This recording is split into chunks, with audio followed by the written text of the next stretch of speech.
गणतंत्र दिवस के अवसर पर दिल्ली में जो उत्पात मचा, इसको किस तरह से गाज़ियाबाद में देखा जा रहा है। हमारे साथ जुड़ी हैं गाज़ियाबाद की नगर निगम की मेयर आशा शर्मा। इनसे हम जानकारी करते हैं कि इस पूरे मामले को किस नज़रिए से देख रहे हैं और क्या अब होना चाहिए, क्या इनकी राय है। जी देखिए, जो कल दिल्ली में गणतंत्र दिवस के उपलक्ष्य में ये उत्पात मचाया है, मैं इसकी घोर निंदा करती हूँ, इसकी भर्त्सना करती हूँ। और मुझे तो शुरू से ही ये लग रहा था कि ये कोई किसान आंदोलन नहीं है, ये सोची समझी साजिश के तहत हो रहा है। अन्नदाता कभी सड़कों पर इस तरह से उपद्रव नहीं मचाते, अन्नदाता कभी गेहूं का या अन्न का ऐसा निरादर नहीं करते जो पिछले 60-65 दिन से यहाँ इन्होंने तांडव कर रखा है। छोटी उम्र के लड़के और लड़कियाँ, उनको आंदोलन से मतलब ही नहीं, वो सिर्फ एंजॉय करने आ रहे हैं केवल और केवल। क्योंकि मैंने भी जाके एक बार स्थलीय निरीक्षण करा, वहाँ 20 से 25 साल के मुझे बच्चे और लड़कियाँ दिखाई दी जो लोहरी के नाम पर भंगड़ों ढोल पर थिरक रहे थे। ऐसे लोग क्या आंदोलन करेंगे?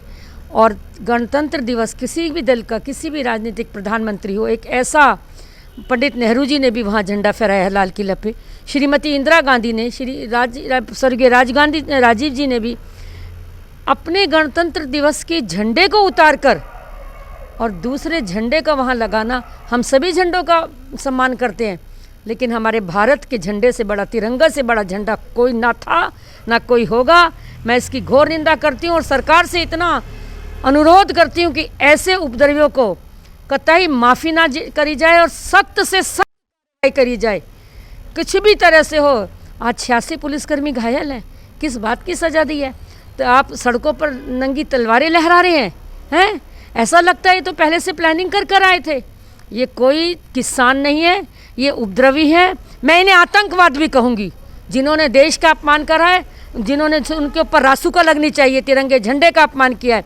ऐसे आतंकवादियों को बिल्कुल नहीं छोड़ना चाहिए और उनको सख्त से सख्त उनके खिलाफ जल्द से जल्द कार्रवाई करनी चाहिए। मैम, जैसे गाज़ियाबाद में गाज़ीपुर बॉर्डर पर काफ़ी दिन से बैठे थे, तो क्या हमारे गाज़ियाबाद जिला प्रशासन ने या कहीं किसी प्रशासनिक अधिकारियों ने आपकी तरफ से कुछ लिख करके दिया गया सरकार को? देखिए, मुझे इसके विषय में नहीं पता, लेकिन जहाँ ये गाज़ीपुर अपने बॉर्डर पर बैठे थे, वहाँ हम लोगों ने भी जैसे जैसे इन लोगों की डिमांड आई पानी के लिए, सब जगह से टैंकर वगैरह जो भी ये मांगते रहे, हम लोगों ने करा। लेकिन मुझे जिला प्रशासन का नहीं पता, क्योंकि नगर निगम उसका कोई अंग नहीं था, ना हमारे पास कोई ऐसा रिटर्न में इन्होंने हमसे कुछ मांग करी थी। सिर्फ पानी की टैंकर्स की और मोबाइल बाथरूम की मांग करी थी, वो हम लोगों ने भिजवाए।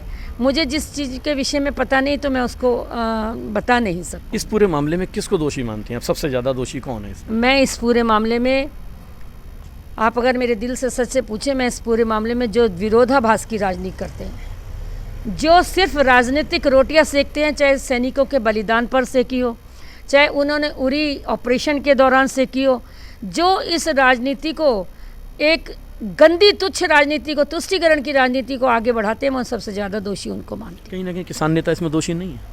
किसान नेता, एक्चुअली मैं इसमें किसान नेता को इसलिए दोषी कम मानती हूँ क्योंकि इसमें किसान नेता थे ही नहीं। जो असली में किसान थे वो पहले या दूसरे चरण में ही घर में बैठ गए थे। अब फर्जी लोग आ रहे हैं, कहाँ से आ रहे हैं, कैसे आ रहे हैं? क्या केवल पंजाब और हरियाणा के ही किसान सबसे बड़े नेता माने गए हैं? तो मुझे नहीं लगता कि इसमें असली मायने में कोई किसान था। ये फर्जी लोग हैं और फर्जी लोग तो दोषी होते ही हैं। ये थी आशा शर्मा, मेयर नगर निगम गाज़ियाबाद। इन्होंने बताया कि जिस तरह से दिल्ली में जो तांडव मचाया है, निश्चित तौर पर वह बेहद निंदनीय है और जो भी इस मामले में दोषी हैं उन्हें सख्त से सख्त सजा दी जानी चाहिए। गाज़ियाबाद से लोकल वोकल के लिए तेजेश चौहान।